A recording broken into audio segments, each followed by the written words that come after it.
Well, thank you for following us today out in the ag world. Here we are at the Shenandoah High School Gardens. If you look off to our right here, we have some of our raised garden beds that the students and I have been putting together.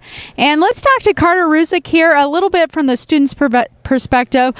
What is it like to have projects that are hands-on that they can apply in their classrooms? So, Carter, what makes a good high school class to you?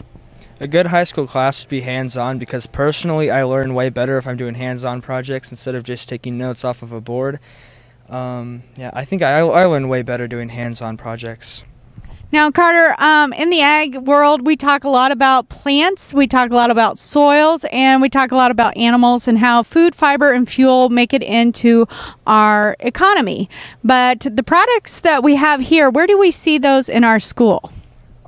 Every day for lunch we get to eat our school-grown vegetables, which that is pretty cool because we used to eat like packaged vegetables, and just having it fresh means a lot.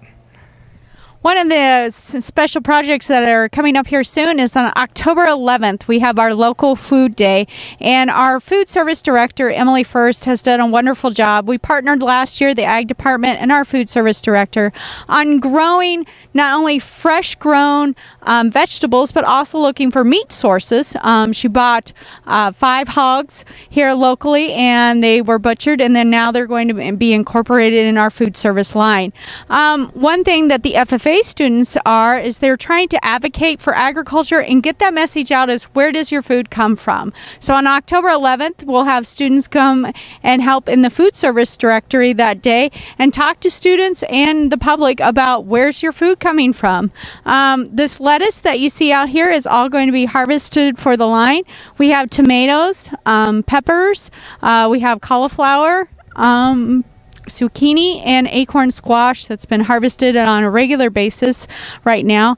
Carter, if you were a student, if we could grow anything you ever wanted us to grow in our gardens, what would you want? I don't know. My favorite vegetable is probably broccoli, so I would say broccoli. Well, maybe next year we'll get broccoli on the menu. One thing that the FFA has done is we wrote a grant this fall and just received it from the National FFA Association calling Living to Serve. Carter, can you tell me why is it important for students to learn about servant leadership or serving others? I think serving others is important because a lot of jobs in society has to do with serving people, and you have to be a good people person. So I think that being able to work with others is a very important role in life. And that's what we're trying to express to our students. With this $3,000 grant, these raised garden beds are going to be expanded. We're also working downtown in Shenandoah at the Bricker Butterfly House. It was planted earlier this month through the greenhouse management class. So please be looking for information about our open house later in October. Thank you for coming to the Ag Room today.